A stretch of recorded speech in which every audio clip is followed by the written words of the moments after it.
Yeah, I'm here, Bob.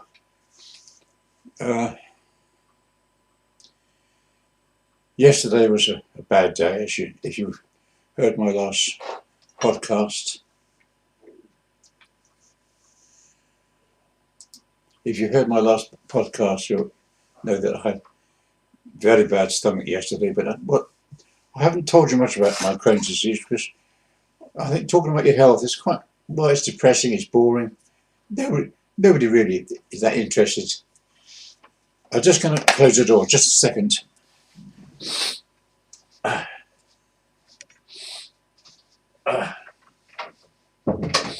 Sorry about that. Yeah, sorry. It's 2:30 in the morning. I always work at night when it's quiet. Get a drink of water. Anyway, I'm sorry. Today I've been constipated. I've been trying to go to the toilet for a few hours, but I'm blocked up. I just had some wind come. Okay. Where's the, I can't see what's going on here. Okay. I think it's all working. I'm not sure. Oh, God, what a smell. It's terrible. Just to recap, I had surgery when I was 15. I was in hospital for 6 months, okay?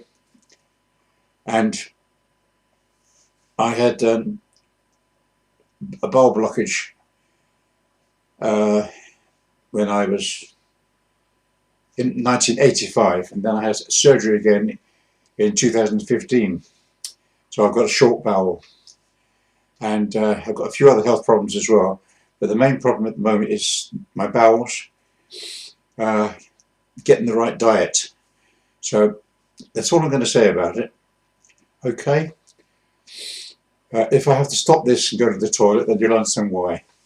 So I'll try and have a little chat about. I know I was going to tell you about the trip to Iran, but sorry.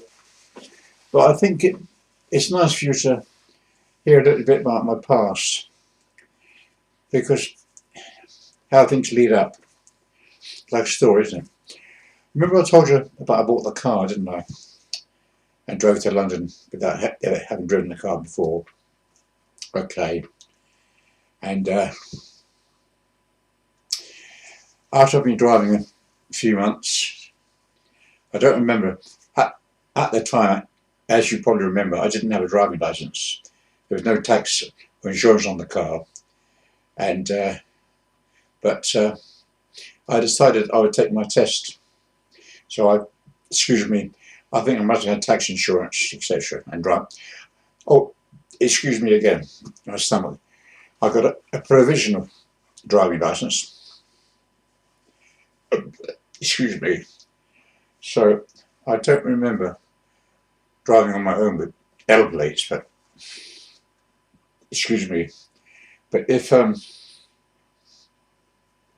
remember thinking to myself, I should take my driving test. I've been driving about a year, I think. I don't know why I didn't bother before, but I think I was about 19, and I thought I've been driving over a year in this old Morris 1932 Morris 8. God, what a car that was. Oh, brakes were terrible. You had to literally stand up, put all your weight on the brake for it to stop. Steering wheel was like this. There was no test in those days, no MOT, no annual test for your car. And I told you, steering wheel had lots. Now you could only have about half an inch of play. And also they didn't even check the tyres. Now you've got to have a certain millimetre depth of tread on your tyres. Is that better? I don't know. Yeah, then no tests, no. And I don't remember ever being stopped by a policeman to say, oh, one of your lights isn't working, or you indicate. I think my car had little indicators that pop out the side, like a little semaphore levers. Whoops. Yeah, quite cute. So a very basic car. The engine in that car used to be fitted to the MG midget as a racing car. So it, it was an overhead camshaft. Overhead camshaft. So it was a good car. I do remember decoking the car. That means taking the head off and cleaning the head and the pistons and getting a new gasket. Yeah. So I worked on the car. I quite enjoyed working on the car. But as I said, I was going to take my test.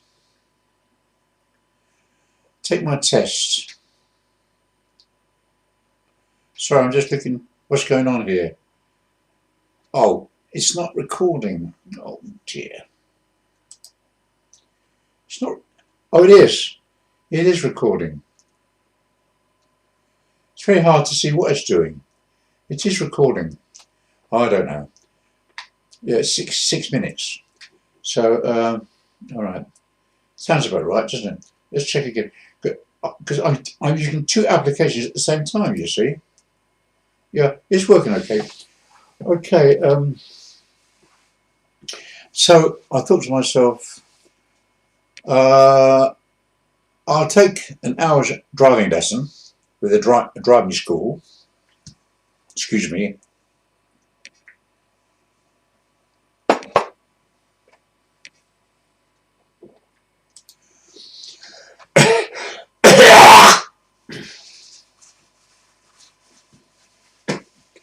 You know, I've got asthma and I've also got lung disease. Apart from that, I'm fine.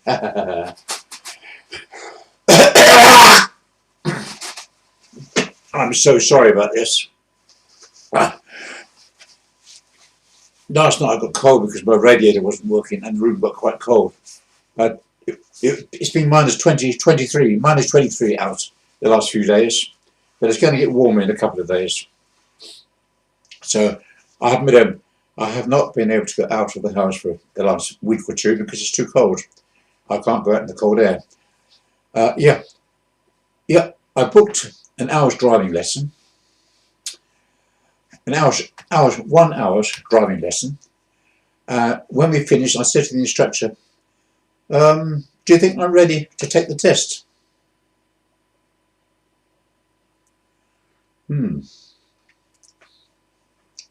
He said, no, I don't really think so. You need to make at least 5 lessons. I recommend you take 5 lessons. I said, oh yeah, is that what you think? He said, yes, I do. Okay, well, thank you for your advice. And of course, I knew perfectly well that I could drive. I didn't need any extra lessons. But I don't know why I bothered to pay the money to have one driving lesson when I'm going to ignore his advice. So I booked the driving test. I lived there in South East London, SE4, and I decided, I don't know why, but I decided to book the test in Orpington, which is near Sevenoaks, about 20 miles from London. And my dad came with me because we had the L plates on. I drove the car, my dad was with me. Good old dad. So we drove to the test centre and went into the office, and the examiner came out and I drove. The examiner was sitting there beside me with a book, like a clipboard, and he making notes. I didn't look to see what he was writing. I drove, and he told me, drive on and take the next turning on the right. He gave me all the instructions where to drive. And I know that, for example, observation is very important. That you should always check your mirror and then indicate and then manoeuvre. Mirror, indicate, manoeuvre. Also, I had the highway code, which I'd studied.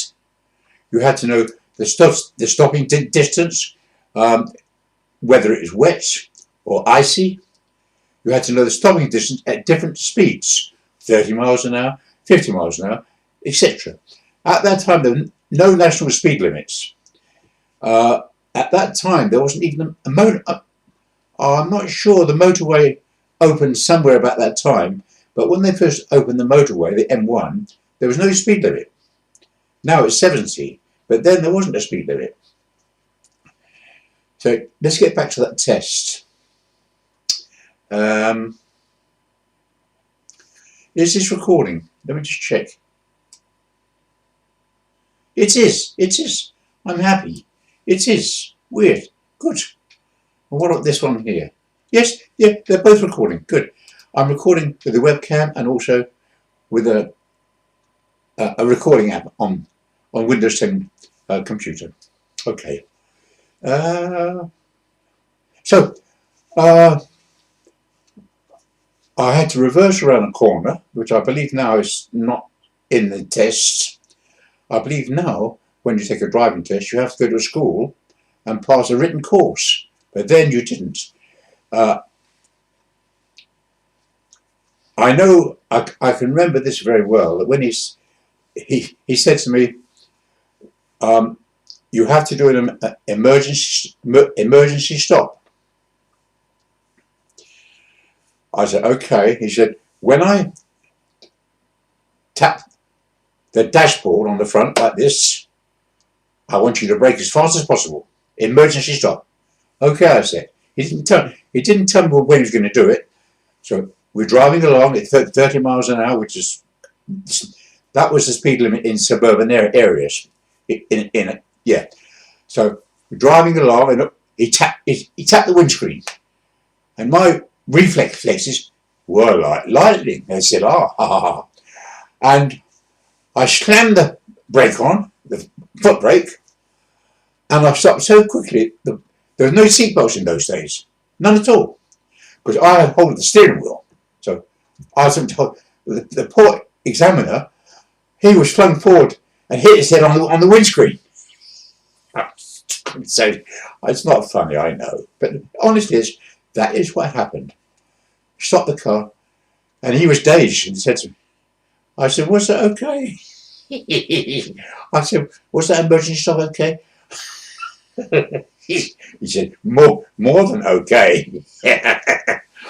Oh dear. So when we got to the end, the whole test took about 20 minutes or so, to 30 minutes. We stopped, and then we stopped outside the test station, and then he asked me questions on the highway code. What all the signs mean, the junctions, the major road, I don't know. I honestly do not remember them now. But he asked me, you had to learn the highway code, and he asked you questions, and I passed. He said to me, and I wasn't all that thrilled or excited. I thought I was a good driver. I couldn't see any reason why I would fail. Okay.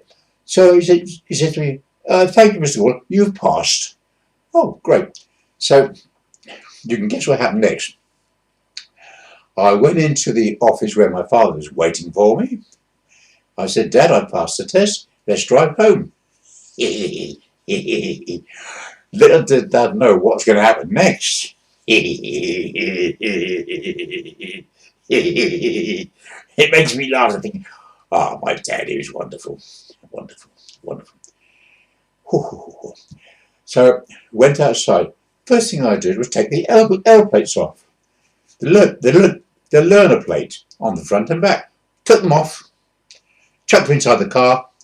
I said, Dad, okay, now we go. And whereas I'd driven from London to Orpington, very nice and steady, when I had passed the test, I drove like a maniac. I wouldn't say I was dangerous, but when I was very young, 18, 19, I was pretty crazy. I couldn't stand to be overtaken. I couldn't stand it. If a car overtook me, I'd get into a road race and I'd have to get past. It's childish, it's stupid, and it's dangerous, and it's reckless. I know that. And anyway, got home okay. And my dad didn't say a word. He didn't say slow down. I don't think he did. But I'm sure he must have been, maybe he just understood. Maybe he must have understood my exhilaration at getting my driving license. And As I say, my way of driving was pretty crazy. I thought I was safe, but I took a lot of risks. My overtaking, I'd always been, sometimes there wasn't much time between overtaking and getting back into the lane when a vehicle was coming towards me. And once I was driving in Blackheath, and I was going down a hill with a left-hand bend. And I was doing my usual, I never ever stuck to 30 miles an hour. I always drove 40, 50 miles an hour. I was always speeding. I didn't drink, but I was always speeding. And I overtook 3 or 4 vehicles going down this hill on the left-hand bend, which is terribly dangerous. But I timed it so that I'd get past the vehicles in time enough to get round the bend. Well, I did time it okay, but a policeman witnessed this and he stopped me. And I will say this much, that if a policeman puts his hand up, you stop. I didn't get into a road rage with the police. I stopped, I pulled over, I wound the window down, which I fixed. I wound the window down and he came up to me. He looked at me. I remember this so clearly. He looked at me and he said, "Are you crazy?" I said, "What?" He said, "Are you insane? Crazy?" I said, "No, why? Why do you say such a thing?" He said, "The way you drive, you will never reach the age of 21. That's what he said. He said, "From now on, just take it steady. Because otherwise you're not only endangering your own life, you're endangering other road users." Okay? He didn't ask for my driving license, nothing. That is true. That is true. Now, I remember when I was about 20, I got a job working for Williams, who were credit drapers, and they provided me with an A35 van, which is very nice. And I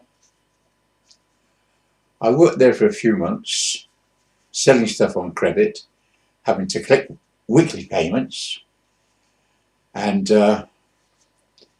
eventually I did another stupid thing. I was looking at some cars. At that time, after the war, there were a lot of bomb sites that hadn't been redeveloped, and people would have, like for example, car dealers. Now you go to a car showroom, but in those days, many dealers just had old cars on some kind of bomb site with a caravan or porter cabin. And I saw a very nice Zephyr 6. I think it's about £200. So I had a look at it, and they saw me looking at the car, and the salesman came to me and said, "Good car this." He said, "Very good car." He said, "Are you interested?" I said, "Well, it's very nice." I said, "But I don't have any money." Oh, he said, He said, "Can you come in the office a minute and we'll have a chat?" I said, "Well, honestly, I don't have any money." He said, "We'll have a chat." So I went inside this caravan, and he said to me, "Look, yeah, you know the government, you have to pay 25% of the purchase price down. £200 car, you've got to pay £50 down." I said, "Yeah." I thought, "I've got £50. He said, "Well, we can do something if you like." He said, "What we'll do, we'll put the price of the car up to 250, and then the paperwork will show that you paid £50 deposit and the rest is on finance." He said, "Is that okay?" "Yeah." I said, "That's fine. It's fine." But he said, "This is one thing I want you to do for me." I said, "What's that?" He said, "Well, you're driving a van." He said, "You're always driving a van and you're loaded with all kinds of goods." I said, "Yeah, so what?" He said, "Well, all I want you to do all I want you to do is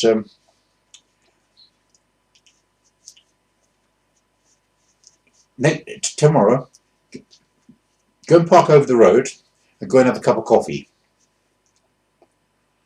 Yeah, I said, yeah. He said, if you do that, you get this car, zephyr 6. I said, no, I knew it was dodgy. I knew it was dodgy. In London, nearly everything was dodgy. I mean, when I was working in advertising, I went down to a basement, a cellar, underground. There was a corridor with steel doors, and I was exploring. And in one room, there was a lot of printing plates. Some were lead and some were copper, but there's a big load of them. Well, I was a very naughty boy, or young man. I decided that this is too good to be true. So with that car that I told you about, I was working then in the Strand. I would go about 3 o'clock in the morning. I used to load up the car not on the seats, but on the back floor. In the back of the car, on the floor of the car. I would always have a big load, copper and lead. And it took me, say, half an hour to load, or so. And by 4 o'clock, I'd gone to the scrap dealer. And I think the scrap dealer's yard opened about 7. So maybe it was about, I don't remember the timing exactly, but I got to the scrap dealer and I got paid about £20 for every load. And I did this several times, day after day after day. And you know that when people are driving around at 3 or 4 o'clock in the morning, it's a bit suspicious. And nowadays, if you did that, you'd be stopped and say, what are you doing? Where are you going? 3 or 4 o'clock. But nobody ever stopped me. Never saw a policeman. Never saw a patrol car. And I got away with it. I did several trips and I emptied that storeroom of copper and lead. And I got £20 every day. Now, my wage at that firm was only £11 a week. And I got £20 for every carload of metal. Okay. So, what was I saying next? So, So I did what the guy said. The next day I parked opposite that car dealer's, went for a cup of coffee. And when I came back, the van had gone, disappeared. So of course, this was in Camberwell, South London, Camberwell. And just near Camberwell Green, there was a phone box. Not far from the car dealers, and not very far from the cafe, and not very far from where the van had been. Within about 100 yards. So I went into the phone box and dialed 999. Got through to the emergency police, and I said, my van's been stolen. Yeah, my van's been stolen. I parked here, went for a cup of coffee. I've just come back and it's gone. So they came for me and they took me to the police station and they questioned me. And they questioned me for hour after hour after hour. I was there from about 6 o'clock in the morning and I was there all night. I was I'll tell you the truth, I was a bit scared. I thought to myself, I'm going to end up in prison for this, because they said to me, we know that you were involved with this. I said, all I did was park my van and went for a cup of coffee. Why would I be involved? I suppose the police knew that this happens so many times, and maybe from experience they had a pretty good idea that I was involved, but they couldn't prove it. And we had one very nasty man who said, you know, you can go to prison for 3 or 4 years for this.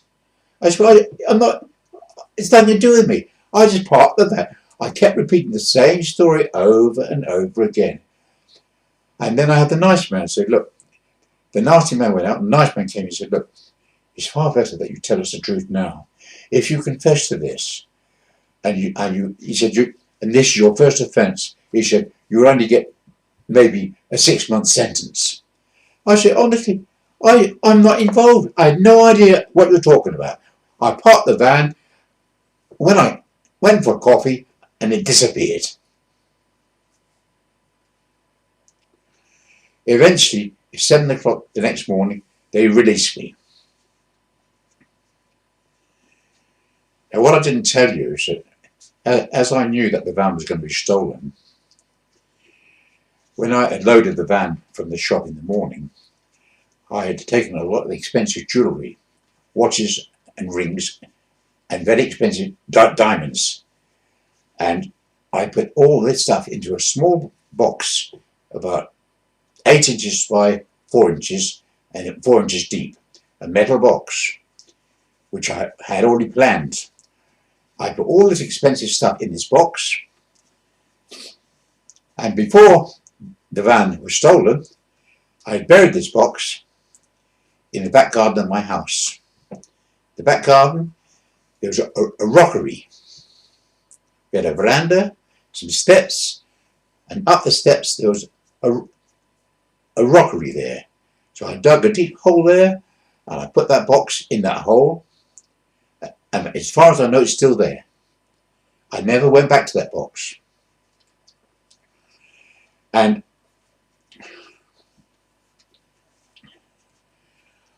I did get the Zephyr 6. I did.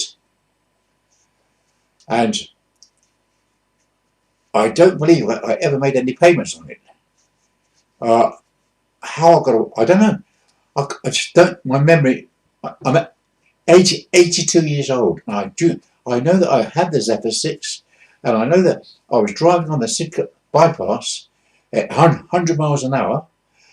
I had to slow up for the roundabout when the front tyre blew.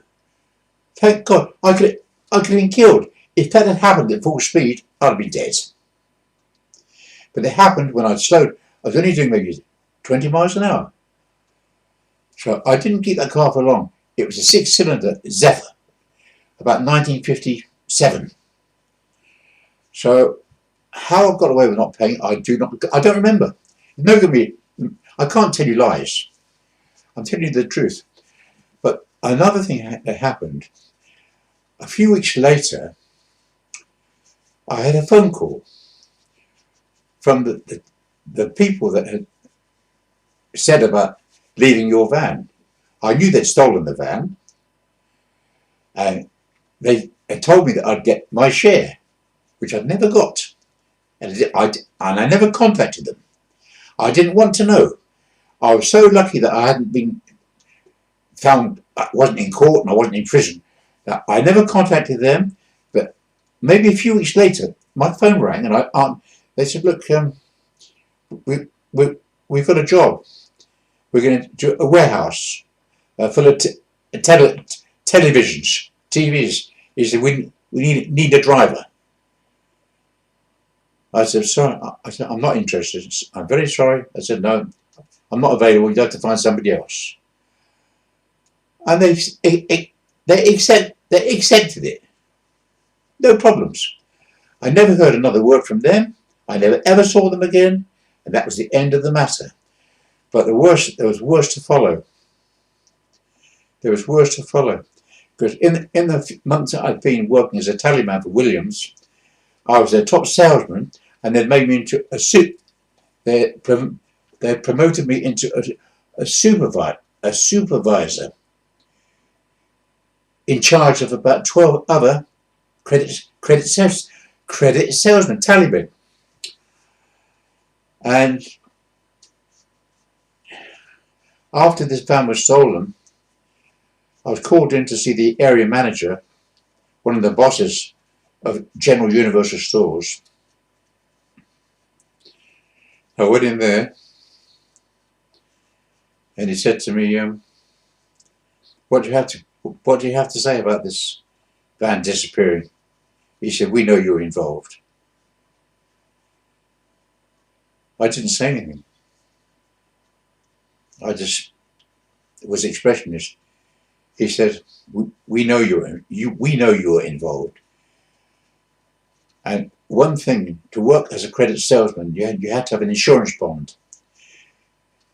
And if you have been involved in anything like what had happened, no other firm is going to give you an insurance bond. So he said to me, he said, "You'll never get another job in this business." And then he said to me, he said, "You've let us down. We put our trust in you.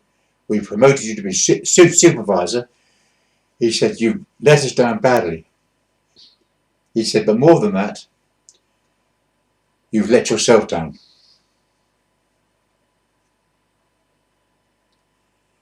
I didn't reply. He said, "You can go." And I left. That was the most terrible feeling I had, that I'd let myself, not only had I let the firm down, I'd let myself down. I was only 20 or about 20 years of age. I was a stupid young boy. Really stupid. I could have ended up in prison. And the way I drove, I could have been dead many times. But I think now, that's as much as I really want to say about this. Let's just check how long it's been running for. 31 minutes. I think I'm going to say thank you very much for listening, and keep well, and bye for now.